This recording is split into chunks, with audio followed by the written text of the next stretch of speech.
The sun never shone on Venus like it did on Earth. It mostly just glared, a blinding, unyielding bully that didn't care who you were. Auroral Station sat like a stubborn cockroach under that sun, clutching to the surface with all the grace of a drunk stumbling home after a long night, its inhabitants just as cheerful. Commander Bryn, leader of this fine mess of metal and misplaced optimism, stared at the comm console as if it had personally insulted his mother. "I swear, if this thing blinks one more time, I'm chucking it out the airlock," he muttered. "That bad, huh?" Carter, his second-in-command, leaned against the doorframe, arms crossed. Her usual smirk was in full force, the kind that made you wonder if she was about to tell you a joke or start a fistfight. "I've seen better comm systems in a garbage dump. At least those don't pretend to work half the time," Bryn replied, rubbing his temples. The headache forming behind his eyes felt like a special kind of hell cooked up just for him. Carter shrugged. "Perks of living on this lovely planet, Commander. At least the acid rain stopped for now, so there's that." She gave a thumbs up, the universal sign for we're all screwed, but let's pretend otherwise. "Oh joy," Bryn deadpanned. "I'm sure the board will be thrilled to hear our comms are as reliable as a politician's promise." He glanced back at the console, which had decided blinking orange was its new favorite color.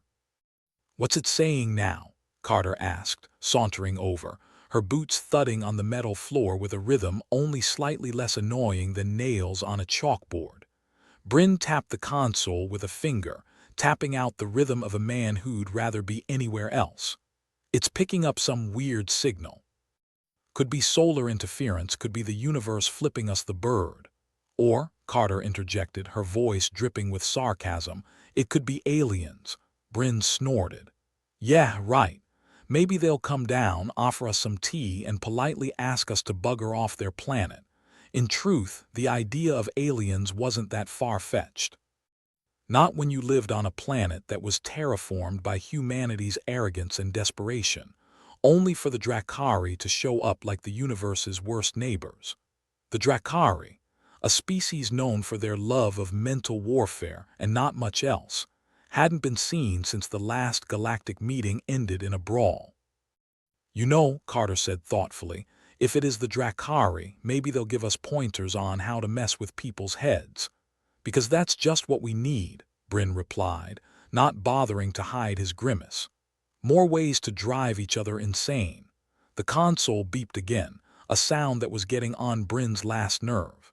He leaned forward, flipping a few switches with the air of a man defusing a bomb. "All right, let's see what the hell this is." Static crackled through the speakers like 100 angry bees trapped in a tin can. Then underneath it, a sound. Not a voice exactly, but something close enough to make Bryn's skin crawl. "That's different," Carter commented, her smirk replaced by the cautious expression of someone who knows they're standing at the edge of a very deep pit. "Understatement of the year," Bryn replied. He adjusted the dials, trying to filter out the static, but the sound persisted, a steady, insistent pulse that felt like it was worming its way into his skull. "What the hell is that?" Carter asked, glancing around as if the answers might be hiding in the shadows. Bryn shook his head, eyes fixed on the console. "I don't know, but I don't like it. And if it is the Drakari, well, we're screwed either way." "Great," Carter said, her sarcasm now tinged with a hint of real concern. "So what's the plan, fearless leader?" Bryn leaned back, his chair creaking in protest. "First, we figure out what this signal is. Then we panic, or maybe panic first, then figure it out. I'm open to suggestions." Carter chuckled, though it was a bit forced. "I'll go with plan A, thanks. Though I reserve the right to panic at regular intervals." "It's a free station," Bryn replied dryly. "Panic all you like." The signal continued its relentless pulse, a constant reminder that in the grand scheme of the universe, humanity was just another blip on the radar.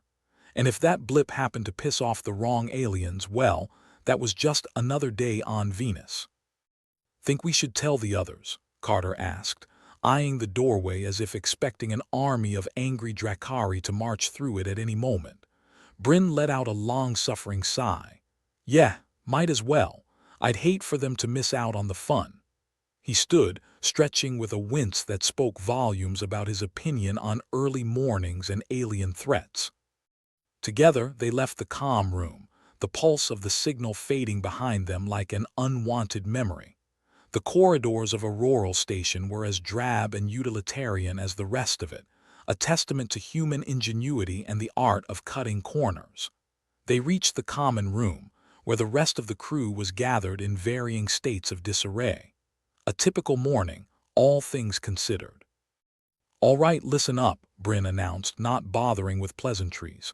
"We've got a situation." "Is it the coffee maker again?" Peters, the station's resident engineer, asked. "Because if it is, I'm not fixing it until after breakfast." "No, it's not the coffee maker," Bryn replied, barely resisting the urge to roll his eyes. "We've picked up a signal." Could be nothing, could be the Drakari. That got everyone's attention, the air suddenly thick with tension. "The Drakari, here," someone muttered, the words laced with disbelief and just a hint of fear. "It's just a signal," Bryn said quickly, trying to maintain some semblance of calm. "But it's enough to be concerned about." "Concerned," Carter echoed, her tone light but her expression serious. "I'd say it's enough to warrant a full-blown freak-out." "Let's not jump to conclusions," Bryn said, though his voice lacked conviction. "We don't know anything for sure yet." "So, what do we do?" Peters asked, his usual bluster tempered by unease. Bryn took a slow, steadying breath. "We keep monitoring the signal, try to figure out what it is. And we prepare for the worst. The worst being the Drakari melting our brains from a distance," Carter added helpfully. "Thanks for that," Bryn muttered, trying to ignore the pit forming in his stomach. The crew dispersed, their chatter a low hum of speculation and gallows humor. Bryn watched them go, feeling the weight of leadership settle on his shoulders like an old, unwelcome friend. "You think this is it?" Carter asked quietly, her gaze fixed on Bryn. "I don't know," he admitted, the words tasting bitter on his tongue. "But whatever it is, we'll face it.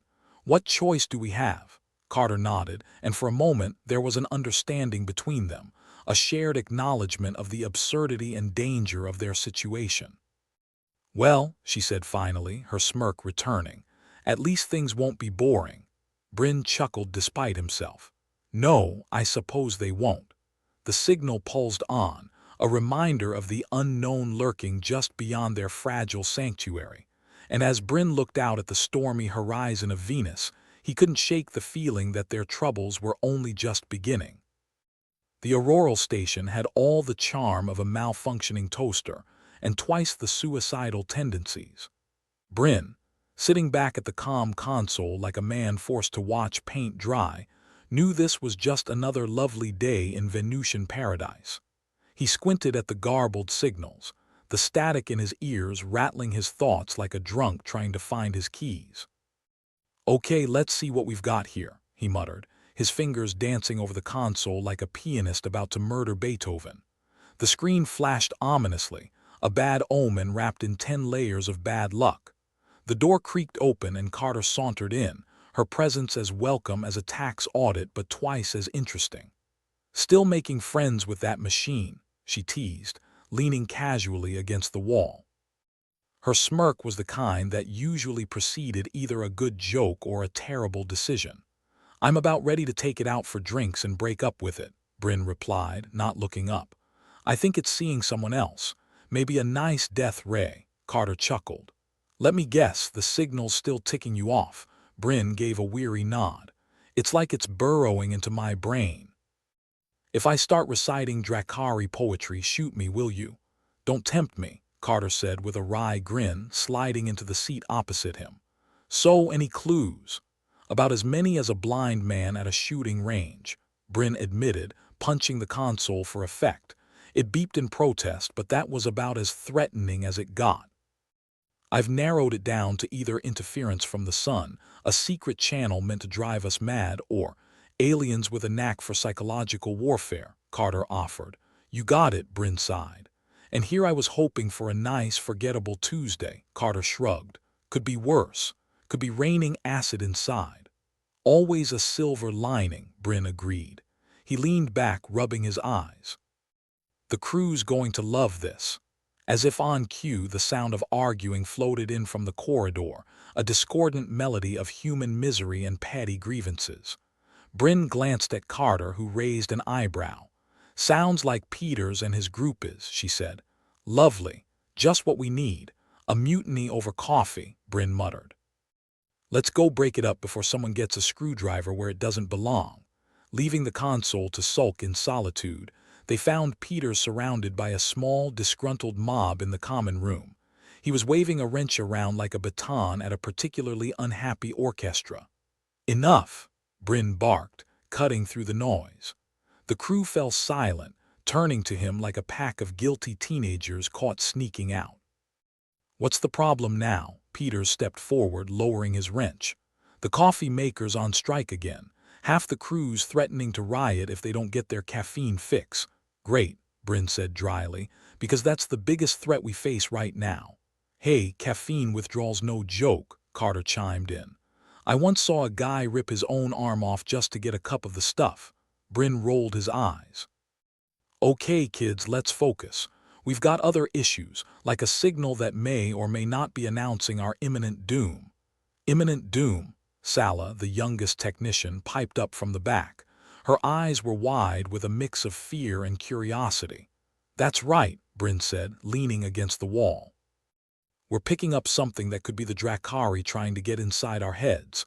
"Always knew they were a friendly bunch," Peters grumbled, crossing his arms. "Yeah, but here's the fun part," Bryn continued, ignoring him. "I've been trying to decode it, but the damn thing's like trying to translate a cat's meow." Sala raised a hand hesitantly. Commander, I think I might have an idea." Bryn looked at her, eyebrows raised. "Go on, Sala, we're all ears." Sala shifted on her feet, her voice gaining confidence. "I was listening to the signal earlier." "You were what?" Peters interrupted, looking at her like she'd sprouted a second head. "Listening to it," she repeated. "And it didn't, mess with me like it did for some of you." Bryn exchanged a look with Carter, who shrugged. "Maybe she's onto something," Carter said, nodding towards Sala. "Some kind of immunity. Great, the kid's a superhero," Peters scoffed. "Can she make the coffee machine work too?" "Shut it, Peters," Bryn snapped, a rare spark of irritation in his voice. "Let's hear her out." Sala, encouraged by the attention, continued. "I mean, I didn't hear voices or anything, just a pattern, like music almost. I think I can help." "Music, huh?" Bryn mused. "Well, it's better than anything I've got. Consider yourself drafted, Sala." "Just what I always wanted," Sala muttered, though there was a spark of excitement in her eyes. "Welcome to the club," Carter said with a grin. "The first rule is you don't talk about the club." "What's the second rule?" Sala asked. "You bring coffee," Carter replied without missing a beat. Bryn clapped his hands together, feeling a faint flicker of hope in the midst of the chaos. "All right, people, let's rally. Sala, get to work on that signal. The rest of you, make sure this station doesn't fall apart. And Peters." "Yeah, Commander," Peters replied, looking mildly apprehensive. "Fix the damn coffee maker." The crew dispersed with varying levels of enthusiasm, leaving Bryn and Carter alone again. Carter watched Sala head for the comm room, a thoughtful expression on her face. "You think she can really do it?" Bryn shrugged, watching the young technician disappear around the corner. "Can't be worse than what we've got now. And if she can figure out what those Drakari bastards are up to, maybe we stand a chance.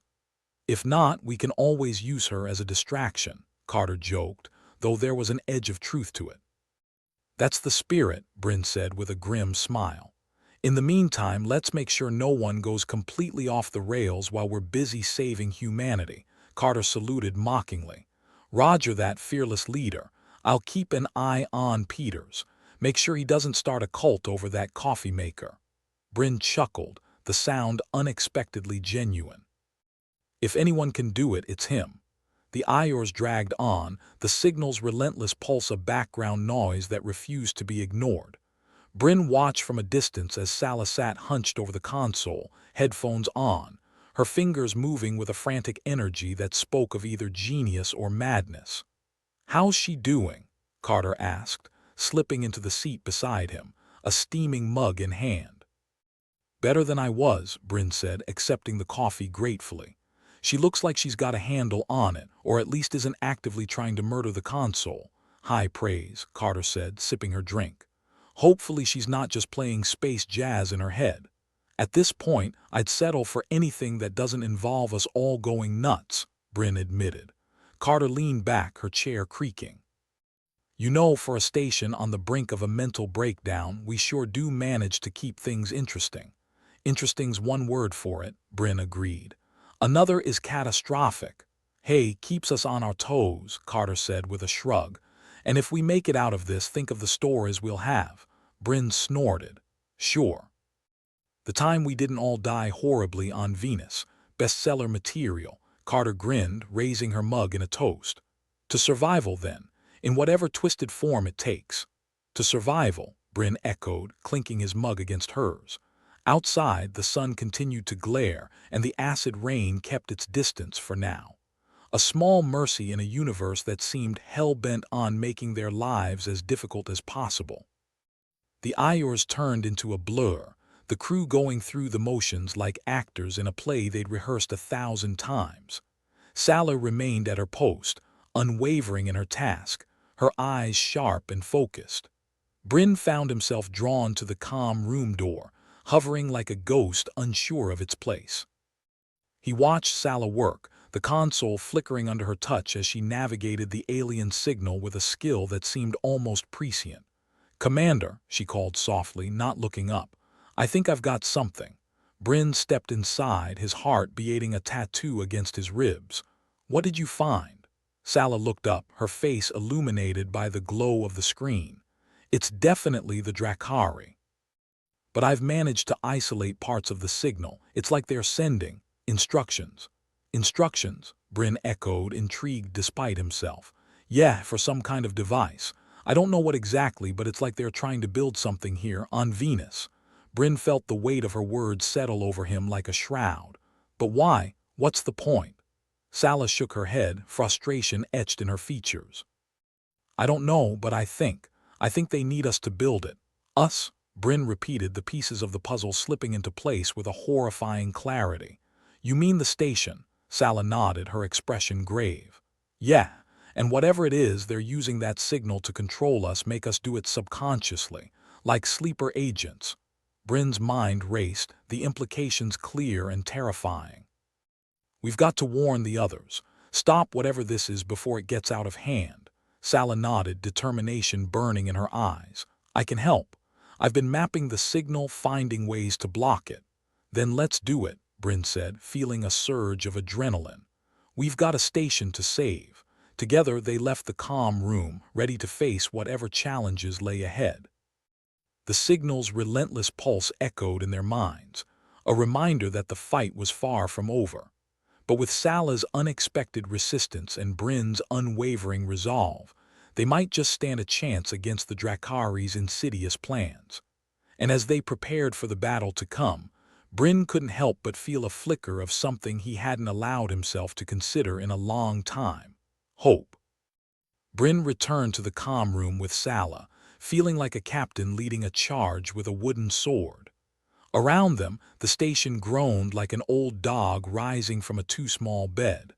The lights flickered, threatening to quit altogether, and the air had the distinct aroma of sweat, desperation, and burnt coffee. "So, what's the next step, Commander?" Sala asked, sounding far too eager for someone stuck on a dying station with a migraine-inducing alien signal trying to turn her into a glorified IKEA catalog. Bryn rubbed his temples, trying to squeeze out some semblance of a plan. "We use you as a human shield," he joked darkly, though a part of him wasn't entirely against the idea. "Your ability to not go batshit crazy from the signal is our best bet." "Wow, thanks for the confidence boost," Sala said, rolling her eyes. "What's next? You want me to single-handedly fix the station's plumbing while I'm at it?" "One crisis at a time, kid," Bryn replied. "For now, we need to figure out how to block this signal from turning us into the Drakari's mindless construction crew. You're the only one who can hear it without losing your marbles, so we're gonna use that." "Use me how, exactly?" Sala asked, quirking an eyebrow. "Think of yourself as a translator. You'll help us find the parts of the signal we can cut off. Maybe even reverse it, send those Drakari bastards a message of our own. Message being go to hell, Salah suggested with a smirk. Precisely, Bryn said, nodding. And if we're lucky, we won't go to hell with them. Carter poked her head into the room, waving a screwdriver like a magic wand. Hey, fearless leader, we got another problem. The station's systems are glitching worse than ever. It's like trying to ride a unicycle on a tightrope that's about to snap. Bryn sighed, leaning back against a wall that creaked ominously. Of course they are. Couldn't have a day go by without the station trying to kill us. Well, if it's not one thing, it's another, Carter said with a shrug. Might have something to do with our friendly neighborhood alien signal, though. Bryn nodded. They know we're onto them, probably cranking up the pressure to see if we'll crack. Or just crack open like an overripe melon, Salah added. Charming image, Carter said, groaning as she took a seat. I've got half the crew complaining about headaches and seeing things. It's like the worst hangover on record. And to think we're not even getting drunk, Bryn muttered. Right, first step is to get the station's system stable. If the Drakari are pushing us this hard, we need to push back. How? Carter asked, her gaze flicking between Bryn and Salah. By taking a page out of Salah's book, Bryn replied. If she can pick apart the signal, we can turn our tech to filter it out. Maybe even use it against them. Reverse-engineered alien tech. Because that always works out, Carter said with a sarcastic grin. We're fresh out of other ideas, Bryn said, reaching for the console. So let's get to it before half the crew starts speaking in tongues. Salah set to work, her fingers dancing over the keys as she focused on the alien signal, ignoring the persistent thrum that felt like a wasp buzzing in the back of her skull. The rest of the comm team was scattered, looking like extras from a zombie movie. You sure about this, Commander? Salah asked, not taking her eyes off the screen. I mean, what if we end up making things worse? Worse than an alien race controlling us to build God knows what, Bryn replied. It doesn't get much worse than that. Besides, we've got the element of surprise. Surprise being we're not all drooling in a corner, Carter said, propping her feet up on a nearby console. Exactly, Bryn said, smiling grimly. So let's surprise the hell out of them. It wasn't long before the first signs of their efforts began to show. The station's lights steadied, the flickering turning into a steady glow. Bryn felt a flicker of triumph, however small, at the sight. Looks like it's working, Carter said, giving Salah a thumbs up. Who knew resistance could be so electrifying? Always wanted to be a human lightning rod, Salah replied, her concentration unwavering. Suddenly, a klaxon blared and the station shuddered, rattling like a ship about to capsize. What the hell was that? Bryn barked, whipping his head around. Drakari not happy with us meddling, Carter said, checking the readouts. They're hitting back hard. Bryn cursed under his breath. Sounds like they don't appreciate our handiwork. No accounting for taste, Salah quipped, though her fingers kept moving, recalibrating the systems. Can we hold them off? Bryn asked, feeling the tension coil around his spine. We can sure as hell try, Carter said, adjusting her seat. But they've got the upper hand in firepower. Bryn glanced at the readouts, a grim determination settling over him. Then we'll give them hell, every last spark we have. The station's systems groaned, fighting the Drakari influence with every ounce of resistance they could muster. Bryn watched as Salah worked tirelessly, a lone figure against the tide of chaos. How are you holding up? Bryn asked, his voice carrying over the alarms. I'm good, Salah said, though sweat dotted her brow. Just a little preoccupied saving our asses over here. Keep it up, and I'll owe you more than a few drinks, Bryn said, attempting levity but feeling the weight of their situation. And here I thought you only drank martinis, Commander, Salah shot back with a weak smile. I'll drink anything if it means we get out of this alive, Bryn replied, his eyes scanning the room for any sign of improvement. Carter leaned in, her voice low. What if it doesn't work? What if they break through? Bryn met her gaze steadily. Then we go down swinging, but I'm not letting them turn us into puppets without a fight. Spoken like a true glutton for punishment, Carter said, though there was a note of respect in her voice. Someone's gotta take the hits, Bryn said, watching as the lights flickered once more, the station system faltering under the strain.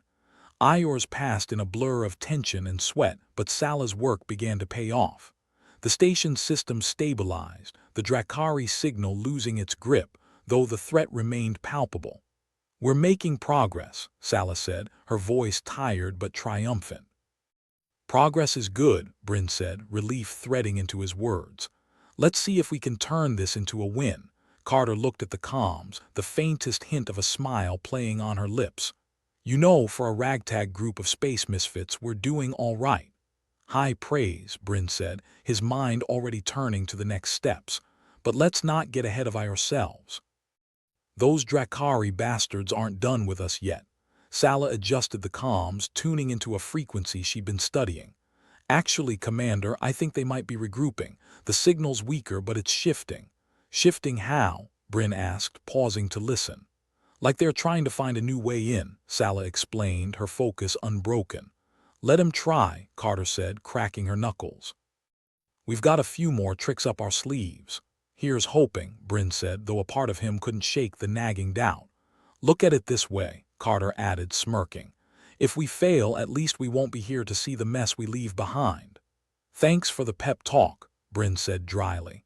The station continued to strain under the Drakari's efforts, the crew's resolve tested to its limits. But with Sala's continued efforts, the alien signal's control weakened, giving them a fighting chance. "Think we can give them a taste of their own medicine?" Sala asked, her fingers hovering over the console. Bryn considered it, then nodded. "If we can send something back their way, anything to disrupt their plans, we'll take it." "Just like that?" Carter said, raising an eyebrow. "Just like that," Bryn affirmed. "We've come this far. Let's give them hell." Sala grinned, her fingers flying over the keyboard as she worked to reverse the signal, to send their own message back to the Drakari. "Here's to hoping they don't like our tune," Sala said, executing the command. The station shuddered, the lights flickering as the signal was sent out into the void, a flare of defiance against the backdrop of an uncaring universe. "Now we wait," Bryn said, feeling the tension thrum through his veins. "Just another day in paradise," Carter replied, stretching her arms above her head. "Paradise with a lethal twist," Bryn agreed, glancing at Sala. "Any sign of retaliation?" Sala shook her head, her eyes on the readouts. "Not yet. But I wouldn't count them out just yet." "Well, if we're going down, at least we're going down swinging," Bryn said, settling in for the wait. Carter chuckled, though the sound was tired. "You sure know how to pick your battles, Commander." "Someone's got to," Bryn said with a shrug, watching the screens as the minutes ticked by, each one feeling like an eternity. But the Drakari didn't strike back immediately, leaving the crew hanging in a precarious limbo. The station held its breath, the air still charged with the remnants of their defiance. "Think they'll come back?" Sala asked, breaking the silence. Bryn didn't answer immediately, his thoughts a tangled web of hope and dread. "If they do, we'll be ready." "Ready as we'll ever be," Carter added, her voice resolute. The station groaned, settling once more into an uneasy calm, the threat of the Drakari hanging heavy over them. But with Sala's efforts and the crew's determination, they stood a chance, however slim. And as the station continued its slow orbit around Venus, the sun a distant, indifferent orb in the sky, Bryn felt that flicker of hope again, small and defiant against the odds. Together they waited, ready for whatever came next in this twisted game of survival. All that mattered was staying one step ahead, keeping the Drakari at bay and holding on to their humanity amidst the chaos. "A toast," Bryn said, raising an imaginary glass to the crew around him. "To what?" Sala asked, her eyes tired but hopeful. "To defying the odds," Bryn replied, a grim smile on his face. "And to sticking it to those Drakari bastards with every last breath." As a murmur of agreement filled the room, Bryn knew they'd face whatever came next together, spirits unbroken and fists raised high against the darkness. The Auroral Station, an ironclad insult to architectural integrity, was as creaky as ever, groaning under the strain of the newfound pressure. Bryn could feel it in his bones, the station's metal guts wailing a symphony of impending doom. The Drakari's mental assault was no gentle nudge. It was a full-blown migraine with a side of existential dread. He wasn't one for pity parties, but his head pounded with the same rhythm as the alarm klaxons. "I thought they were regrouping, not launching a psychic rave," he muttered, rubbing his temples as if that would do anything. Sala at the console didn't lift her eyes from the screen. Maybe they figured out their beats are more intoxicating than their weaponry. Her fingers danced over the keys, each tap a desperate attempt to hold the line. Carter was slumped against a console, looking like the poster child for "had enough of this shit." If their tunes are this catchy, they should start a band.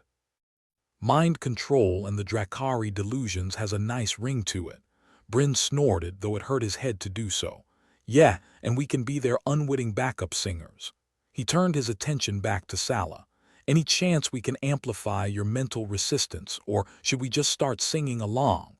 Sala finally glanced up, her expression as tired as it was defiant. "I'm working on it. If I can sync our systems to my brainwaves, we might stand a chance of blocking their signal." "Great, just what we need," Carter drawled.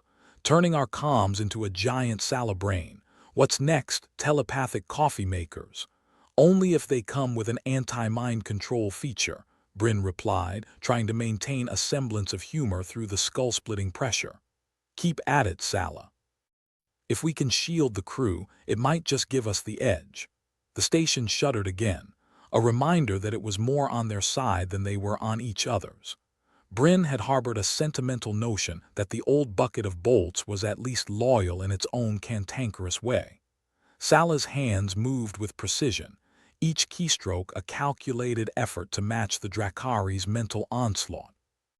"I'm rerouting the station's power to boost the signal. It's dicey, but it's our best shot."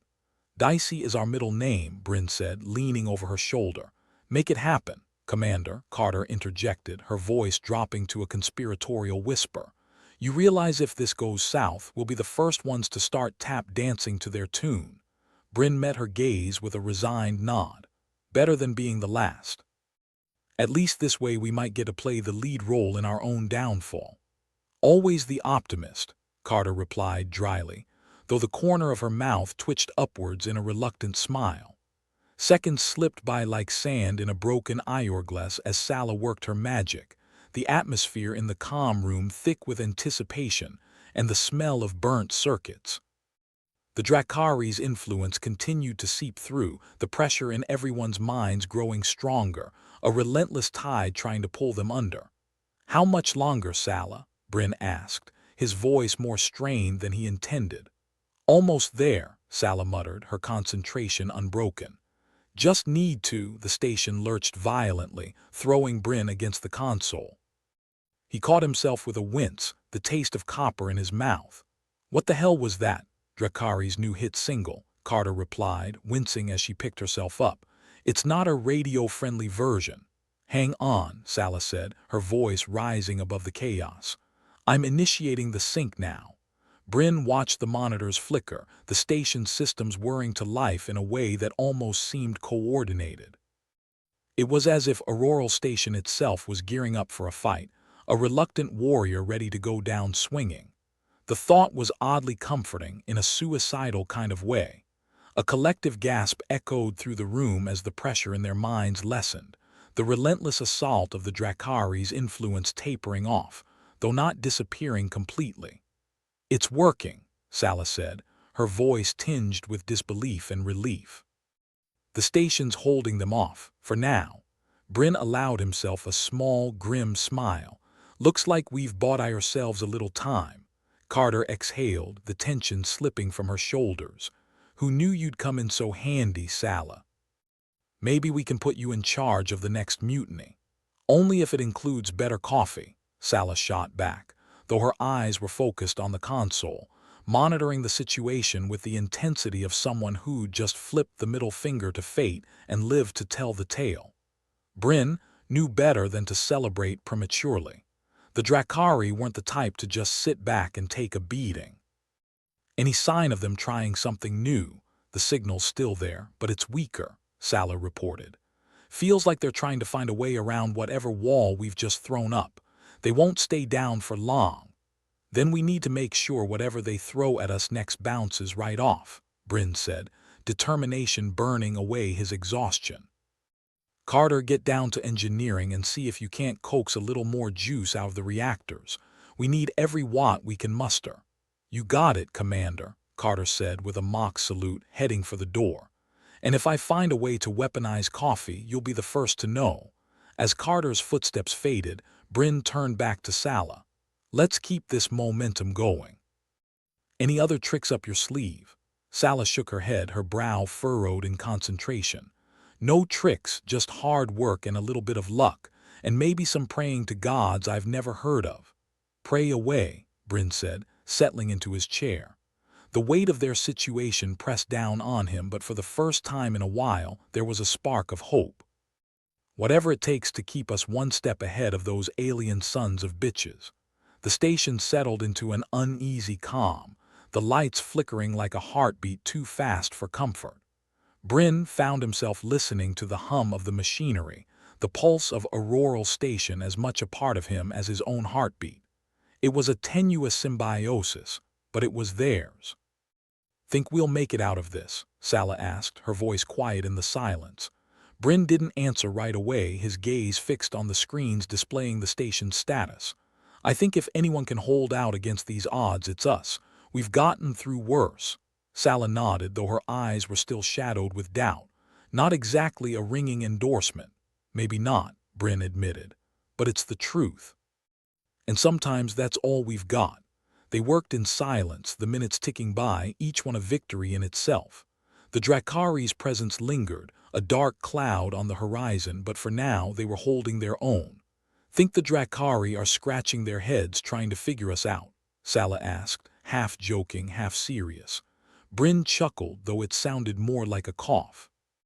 "If they have heads to scratch, I'd like to imagine them utterly baffled, or at least mildly annoyed."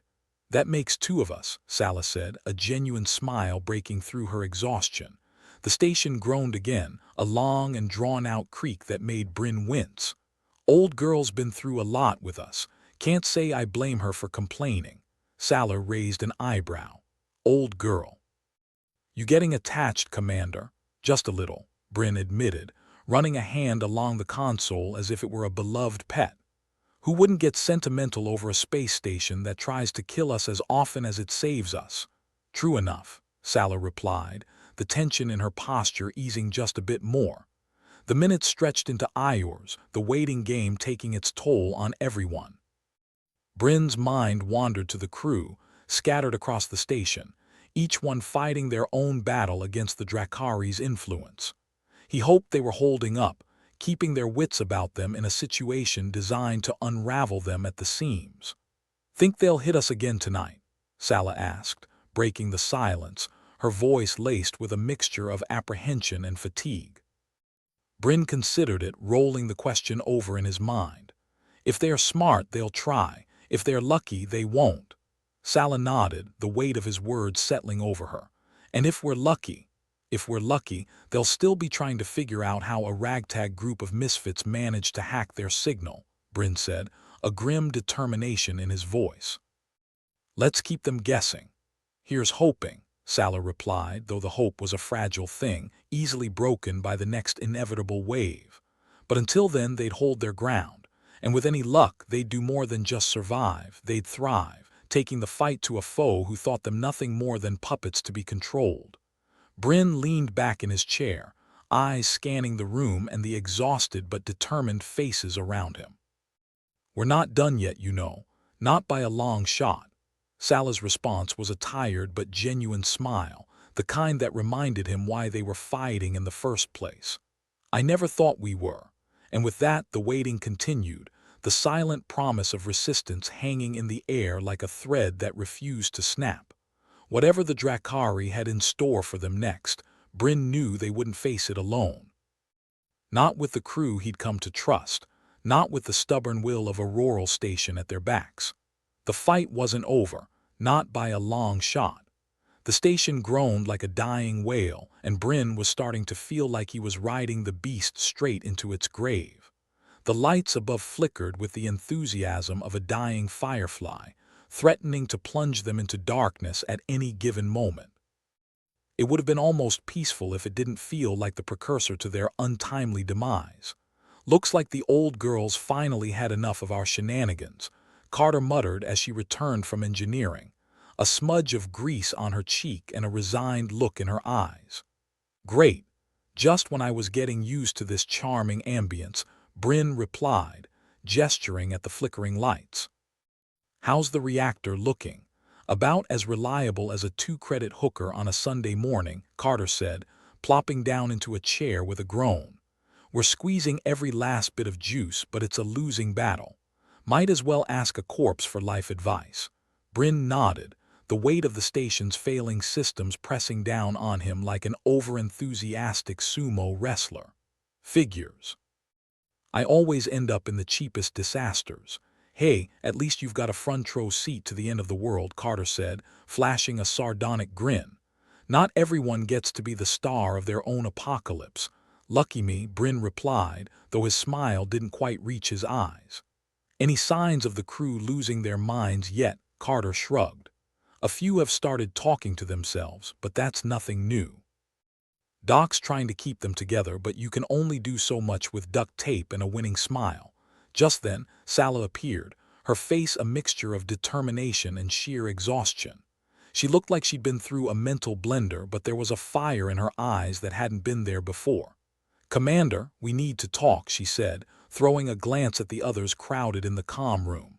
Now, sure, why not? It's not like we've got anything else on the agenda, just the minor business of not getting our minds turned to mush, Bryn said, rising from his chair with a wince. Let's step into my office, shall we? They moved to a corner that barely qualified as private, but in the cramped quarters of a rural station, it was the best they could do. What's up, Sala? You look like you've just seen the afterlife and decided it wasn't all it's cracked up to be, Bryn said, crossing his arms in an attempt to appear reassuring or at least competent.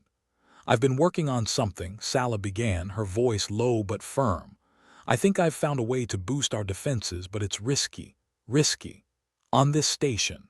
Shocking, Bryn said, raising an eyebrow. Go on. The Drakari are relentless, but I think we can outsmart them.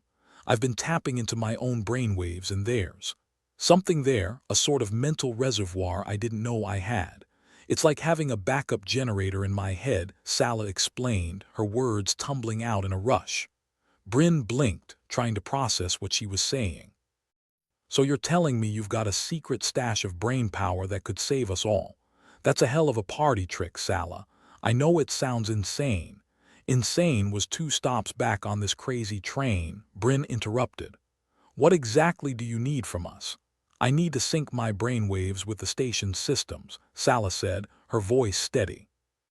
If I can amplify that signal, we might keep the Drakari at bay long enough to come up with an actual plan. Bryn considered her words, the weight of their situation hanging heavy in the air. And if it doesn't work, then we get very familiar with what it's like to live under alien mind control, Sala replied, her voice edged with grim determination. But I've got a good feeling about this. Bryn chuckled, though it felt more like a cough. Let's hope your feelings are better than my luck. What do you need from me? I need you to keep the crew together, Sala said, her gaze locking onto his. We're running on fumes, and if they lose hope, we're done for. Consider it done, Bryn said, though he had no idea how he was going to pull it off. He was a commander, not a miracle worker. I'll keep them busy with stories of how things could be worse. Maybe I'll throw in a few jokes about our imminent demise for good measure. Dark humor's all we've got left, Sala said, a small smile playing on her lips. Thanks, Bryn.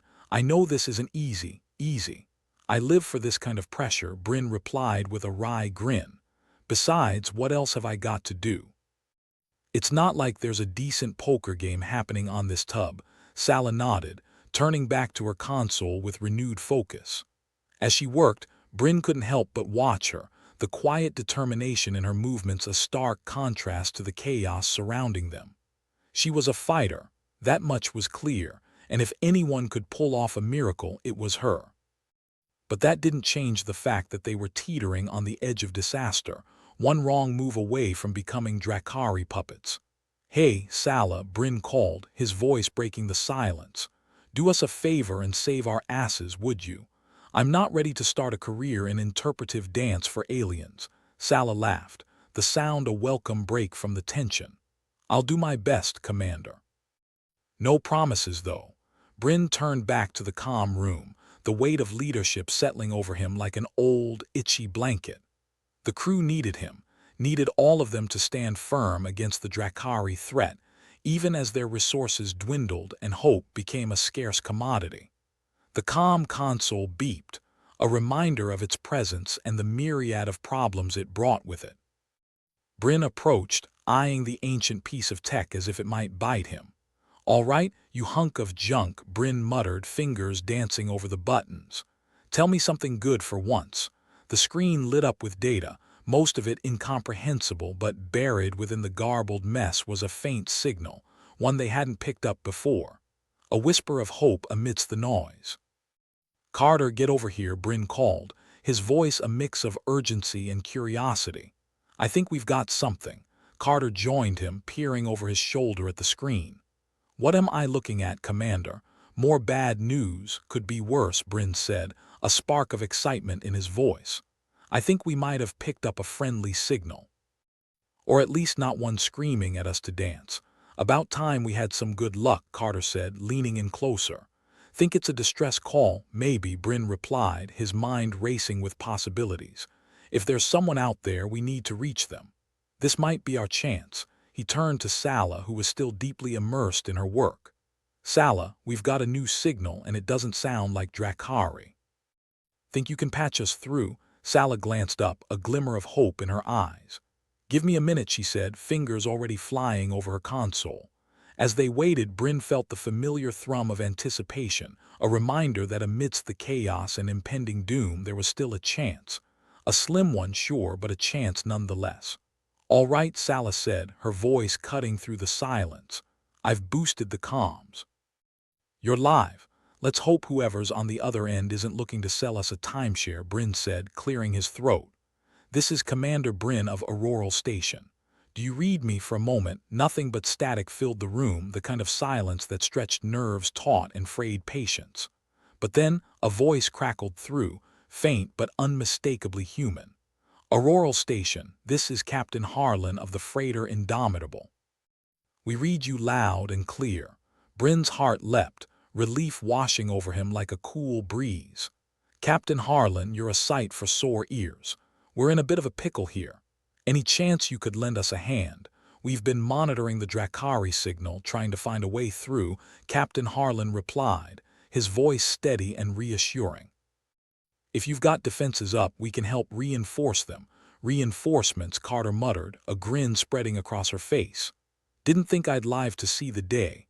"Hold that thought, Harlan," Bryn said, turning back to Sala. "Think you can work with them to beef up our defenses?" Sala nodded, her eyes bright with determination. "I'll make it happen, Commander." "Good," Bryn said, returning to the comms. "All right, Harlan, let's see about giving those Drakari bastards a taste of their own medicine." As the crew sprang into action, the atmosphere in the comm room shifted, the weight of despair lightening just enough to allow a spark of hope to take root. It wasn't much, but it was enough to keep them going. Bryn watched as Sala coordinated with the Indomitable, her confidence growing with each successful connection. She was emerging as a leader, someone the crew could rally around, and Bryn couldn't help but feel a swell of pride. "Looks like our lucky streak's holding, Commander," Carter said, her voice tinged with disbelief. "Think we might actually pull this off?" Bryn shrugged, a crooked smile on his face. "Stranger things have happened. Let's just make sure we're ready when the Drakari come knocking again."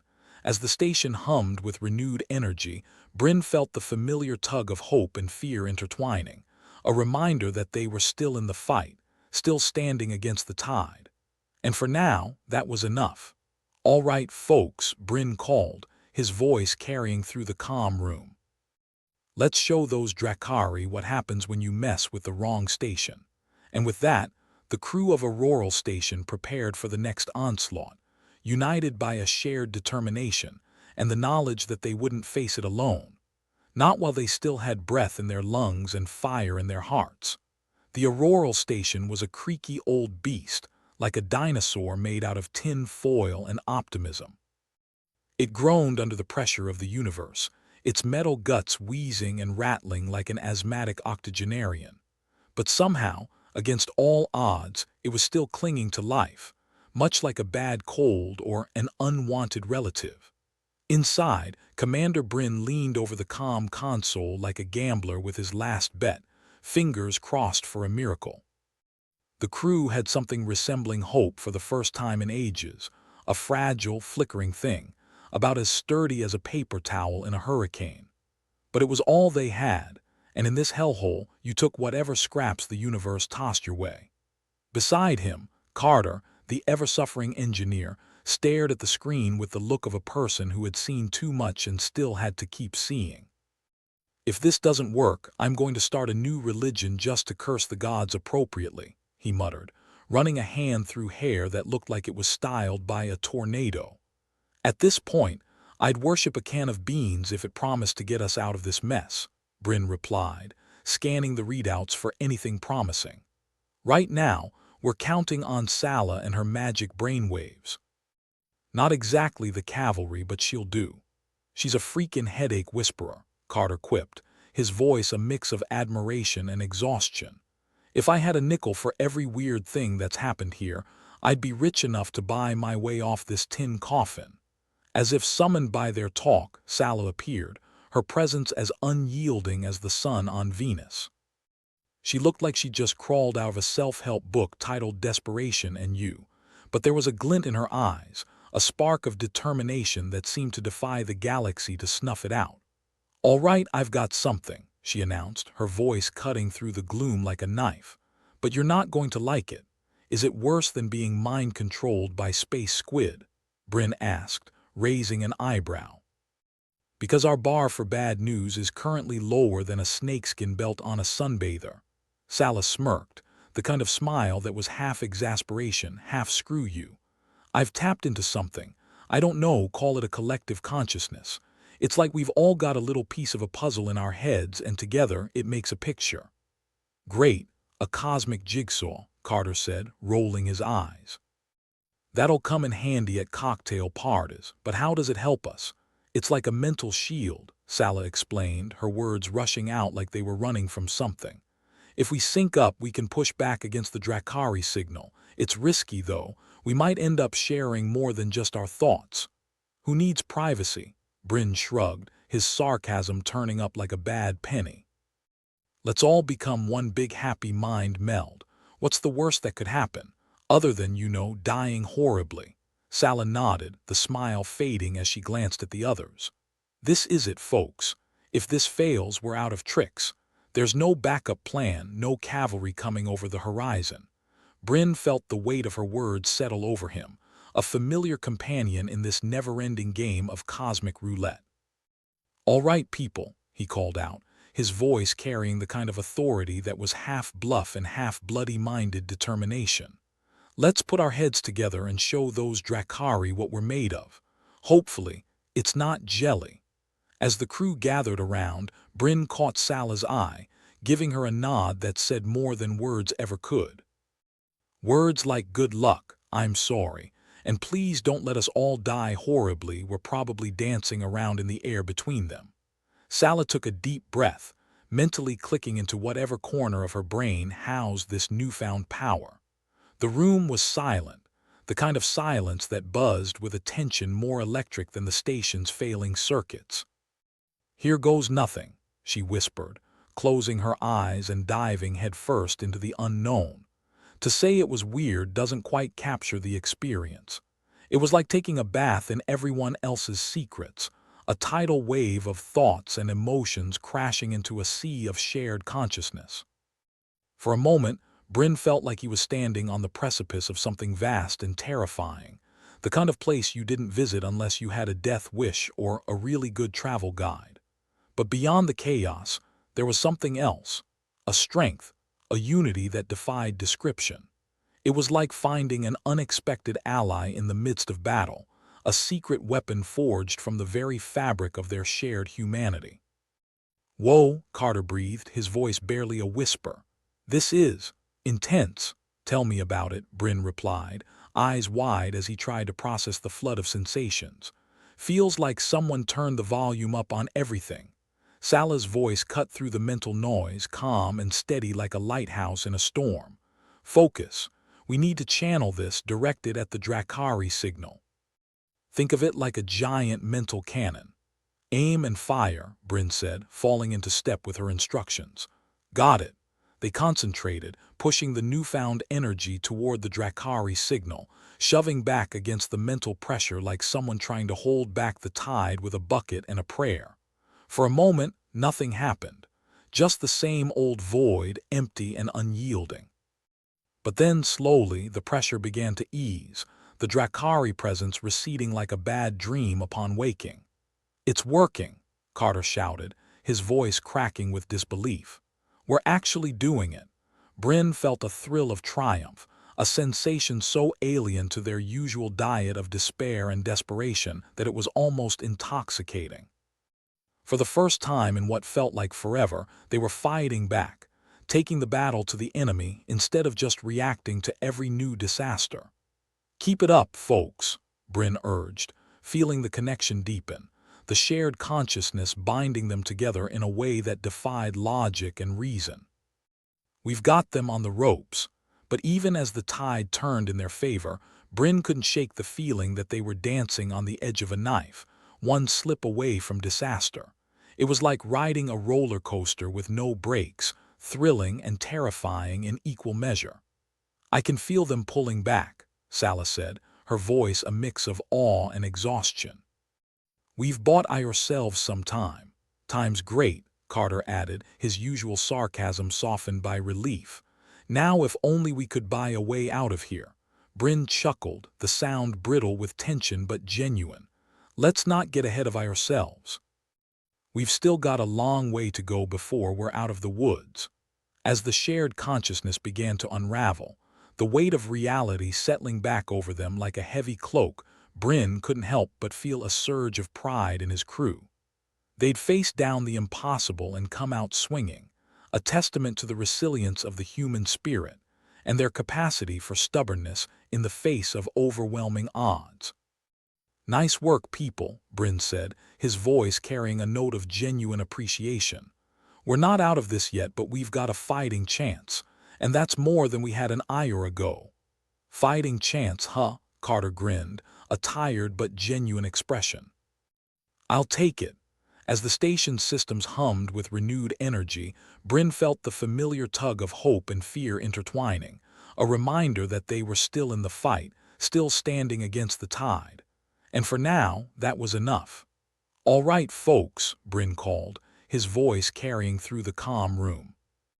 Let's show those Drakari what happens when you mess with the wrong station. The crew of Auroral Station prepared for the next onslaught, united by a shared determination and the knowledge that they wouldn't face it alone, not while they still had breath in their lungs and fire in their hearts. As the ship shuddered under the strain of systems barely hanging on, Bryn allowed himself a moment to breathe, to let the sense of accomplishment settle in despite the chaos surrounding them. They were battered, bruised, but still standing, a middle finger to the universe and all its cruelties. Salah was right there beside him, the same weary determination etched on her features, but somehow lighter now. I think we've got a shot, she said, her voice quieter, more introspective. But it's going to take everything we've got. Bryn nodded, feeling the weight of her words in his bones. Yeah, but if there's one thing we're good at, it's doing the impossible with absolutely nothing.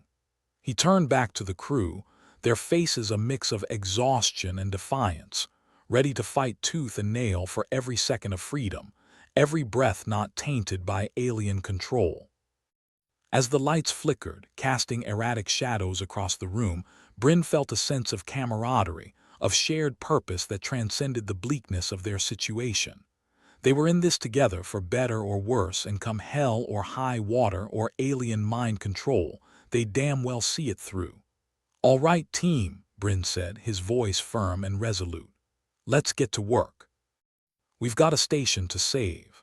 And with that, the crew of Auroral Station surged into action, driven by a newfound hope and the unshakable belief that they could take whatever the universe threw their way. Because no matter how dire the odds, they were human, and that meant they never gave up. The Auroral Station groaned like a drunk uncle on Christmas morning, its ancient metal bones creaking under the pressure of yet another cosmic headache. Bryn stood at the comm console, staring at the flickering screen with the sort of determination one usually reserved for attempting to microwave a TV dinner without burning the kitchen down. All right, people, let's wrap our brains around this and give the Drakari the mental wedgie they deserve, Bryn announced, trying to inject some enthusiasm into his voice. Unfortunately, it came out sounding more like a desperate plea. Carter was hunched over a panel, looking like a man who just found out his vacation was canceled. Great, so we're going psychic. Has anyone thought about what happens if we fry our brains? I mean, I didn't sign up for neural gymnastics. Sala was silent, focused. She seemed less like a headache whisperer and more like someone about to try their hand at bullfighting with a red napkin. If we sync up, we can push back harder than a buffet line at lunchtime. Sounds great. So, spontaneous brain fusion. What could possibly go wrong? Carter chimed in, sarcasm dripping like oil from a leaky gasket. Bryn clapped his hands together, trying to rally the troops, or what was left of them. Right. Let's do this. Sala, you're our star player. We're just the backup dancers to your mental moonwalk. Sala nodded, eyes closed, tuning into the signal like an old radio trying to find a station that wasn't pure static. The rest of them gathered round, awkwardly trying to link minds as if they were a mismatched boy band attempting to harmonize. The effect was immediate. Bryn could feel something shift, a connection sparking to life, not unlike the time he accidentally stuck a fork in an electrical socket. But instead of a jolt, there was a strange unity, a shared consciousness that felt both alien and oddly comforting. Is it just me, or can I hear what everybody else is thinking? Carter asked, a bewildered expression on his face. Congratulations, you've unlocked the worst superpower ever, Bryn quipped, trying to ignore the rush of thoughts that weren't his own. Sala's voice broke through, clear and purposeful. Focus, team. We're going to hit them where it hurts.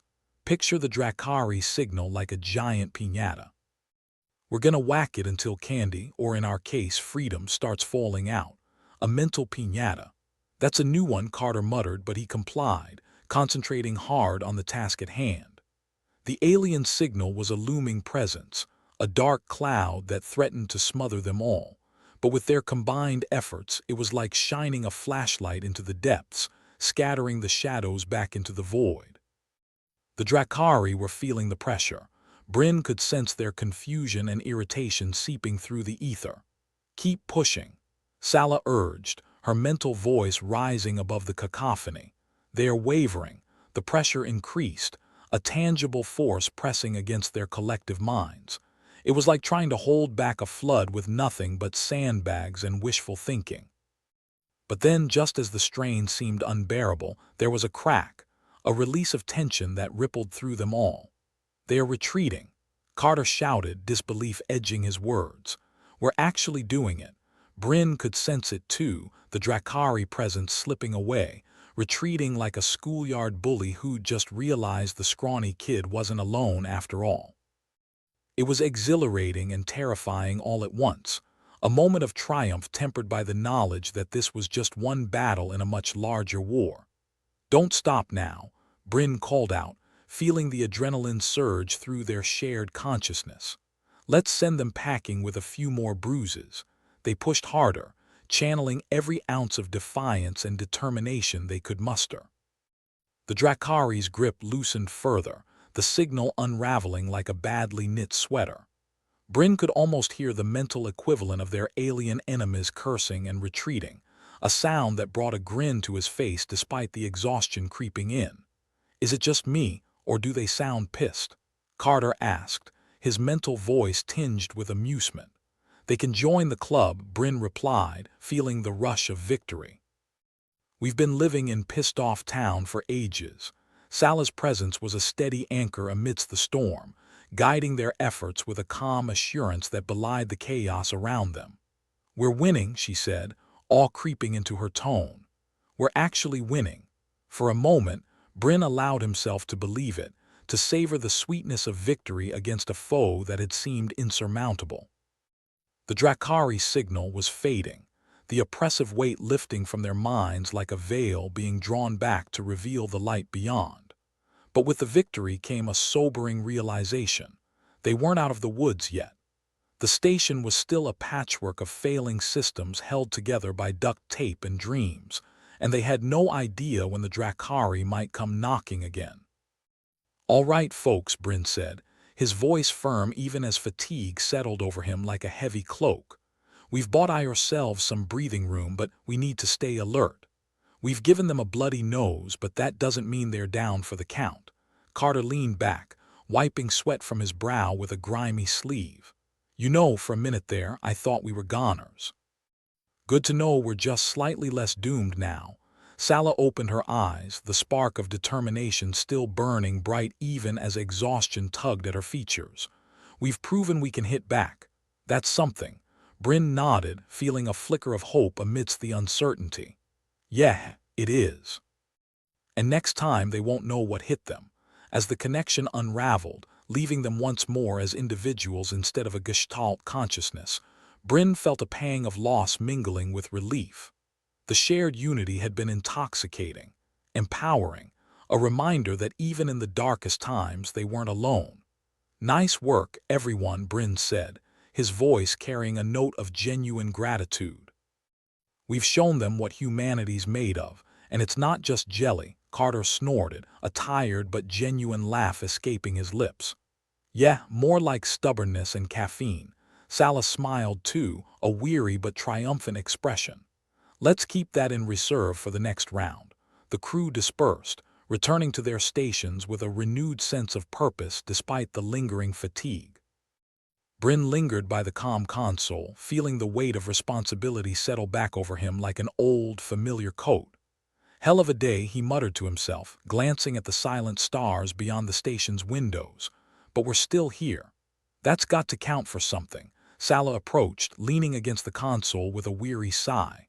"We did it, Bryn. We actually did it." "Yeah," Bryn agreed, his voice tinged with pride. "But let's not get cocky. I have a feeling this isn't over yet." "It never is," Salah replied, a wry smile tugging at her lips. "But we'll be ready."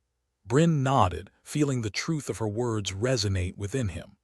They'd faced down the impossible and come out swinging, a small but significant victory in the grand scheme of things. And while the future remained uncertain, one thing was clear. They would face it together, united by the knowledge that they could withstand whatever the universe threw their way. As the station's lights flickered and hummed, a reminder of the precariousness of their existence, Bryn took a deep breath and turned back to the task at hand. There was still much to do, repairs to make, systems to stabilize, and plans to formulate. But for now they had won a reprieve, a moment of calm amidst the storm. And for Bryn that was enough. Because as long as they had each other, as long as they could stand together against the darkness, they had a fighting chance. And that, in this vast and uncaring universe, was everything. With renewed determination, Bryn and Salah set to work, their minds already racing with new strategies, new possibilities. They were battered, bruised, but unbroken. And as long as they had breath in their lungs and fire in their hearts, they would continue to fight, to resist, to defy. Because that's what humanity did. Against all odds, they endured.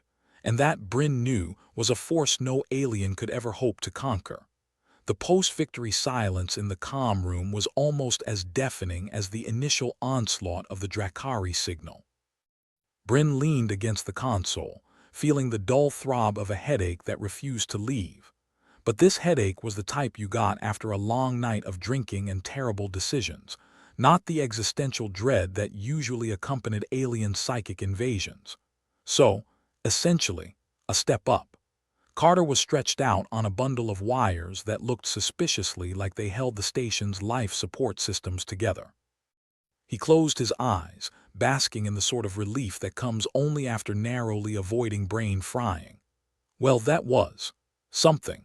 I gotta say, I never thought I'd be happy to feel like garbage.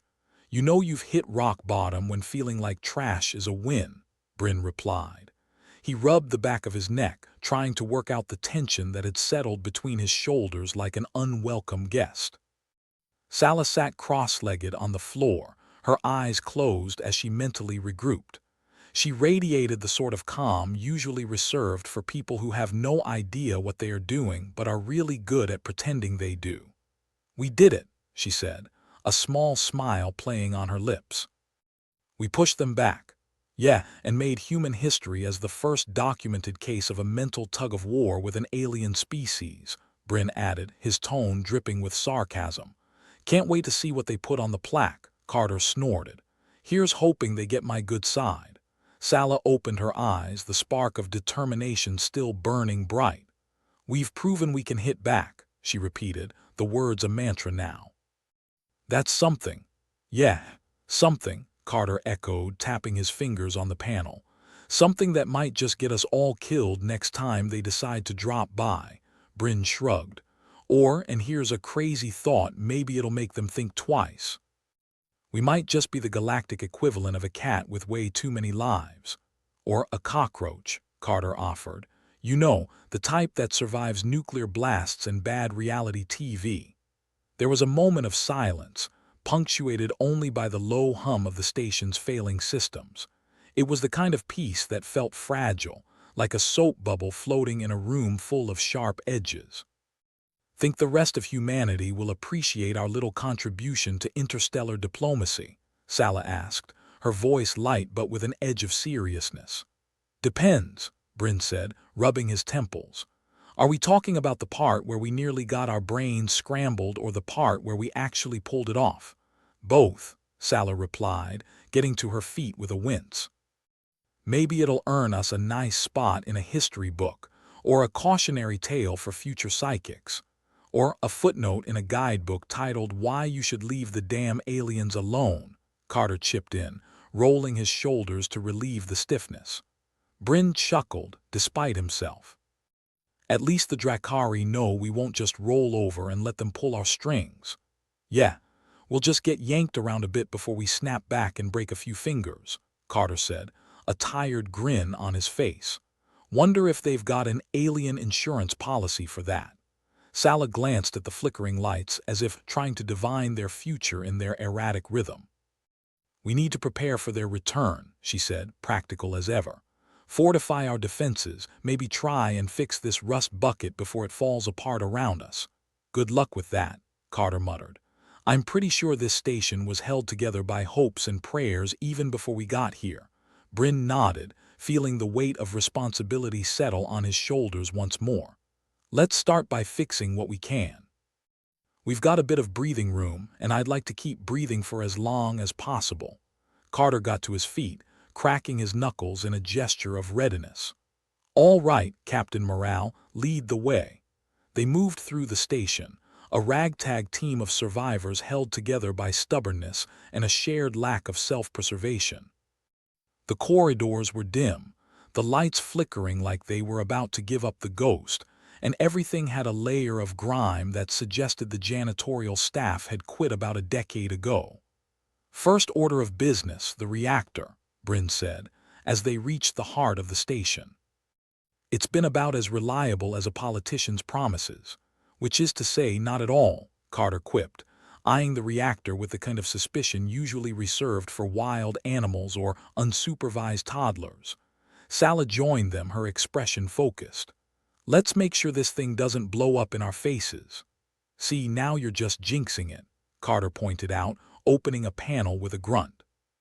"If it goes, it better not take my last pair of decent socks." Bryn peered into the guts of the reactor, seeing nothing but a tangle of wires, blinking lights, and a whole lot of potential for disaster. "I feel a little like we're playing Operation but with slightly higher stakes. Try not to hit the sides," Sala said, deadpan. As they worked to stabilize the reactor, the tension in the air was as thick as the layer of dust coating every surface. But their banter continued, a necessary distraction from the precariousness of their situation. "So," Carter began, "if we survive this, what do you think the odds are of getting a medal or at least a strong drink named after us?" Bryn grinned, despite the situation. "Odds are about as good as us getting hazard pay for this gig." "Huh, hazard pay," Carter snorted, shaking his head. "That's a good one." Sala glanced at Bryn, an amused glint in her eyes. "I think they'll name a cocktail after you, Bryn, something strong enough to knock out a Drakari. Call it the psychic punch," Bryn suggested. "Guaranteed to make you forget your troubles, or at least make them seem less significant for a few hours." "Sign me up," Carter said, fiddling with a particularly stubborn wire. "I could use a break from reality." They worked in companionable silence for a while, the only sounds the hum of the reactor and the occasional muttered curse from Carter as he battled with a particularly recalcitrant section of wiring. Finally, Bryn stepped back, surveying their handiwork. "That should hold for now. Let's move on." As they continued their rounds, patching up systems with whatever they had on hand, Bryn felt a sense of pride despite the exhaustion. They'd come through the worst of it and were still standing. It was more than he dared to hope for at the start of this nightmare. "Hey, Sala," Carter called over his shoulder. "Think we can use your psychic powers to predict the next crisis before it hits us?" Sala laughed, a sound that felt like sunlight piercing through the clouds. "If only it were that easy. I'd have won the lottery by now and retired to a nice beach somewhere." "With the way things are going, you'd probably end up with a beachfront property on Venus," Bryn said, shaking his head. "And the acid rain would ruin the view." "Still better than this place," Carter muttered, though there was a touch of fondness in his voice.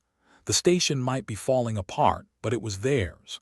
They finished their checks, each task bringing them one step closer to a semblance of normalcy. Or as normal as things ever got on a deteriorating space station with hostile aliens lurking in the shadows. "All right," Bryn said, once they'd completed the last of the repairs. "Let's regroup and figure out our next steps." As they made their way back to the comm room, Bryn felt a sense of camaraderie that hadn't been there before. They'd faced the worst and come out stronger for it. And maybe, just maybe, they'd bought themselves enough time to figure out a real plan. "So," Carter said once they were back in the comm room, "what's the verdict? Are we screwed or just mildly inconvenienced?" "A little of both," Bryn replied, feeling the weight of leadership settle comfortably on his shoulders. "But we're not out of the game yet." Sala nodded, her expression one of quiet determination. "We've got a chance." "That's more than we had yesterday." "True," Carter agreed, leaning back in his chair with a satisfied sigh. "And next time the Drakari come knocking, we'll be ready." They shared a look, a silent promise that they would face whatever came next together. It was a rare moment of unity, the kind that could only be forged in the crucible of shared adversity. "To surviving," Bryn said, raising an imaginary glass. "And to kicking alien ass." "Hear, hear," Carter replied, grinning as he raised his own imaginary glass. "May the Drakari learn to fear the mighty human resolve, not to mention our capacity for sarcasm." Sala chuckled, joining in the impromptu toast. "And to outsmarting them every step of the way." They clinked their invisible glasses, the moment both solemn and absurd. It was a reminder that even in the darkest times they still had each other, and sometimes that was enough. "All right," Bryn said, feeling a renewed sense of purpose. "Let's get back to work. We've got a lot to do and I'd like to get it done before the next crisis hits." "Sounds like a plan," Carter replied, rolling up his sleeves. "Let's show the universe what we're made of." Sala smiled, her expression one of quiet confidence. "And let's make sure the Drakari know we're not going down without a fight." They got to work, their movements coordinated and purposeful, each task bringing them one step closer to a future that felt just a little bit brighter. As they toiled away in the bowels of the station, the oppressive weight of the Drakari threat seemed to lift, replaced by a sense of determination that pulsed through the station like a living thing. They were a team, united by their shared experiences and a resolve to keep fighting no matter what.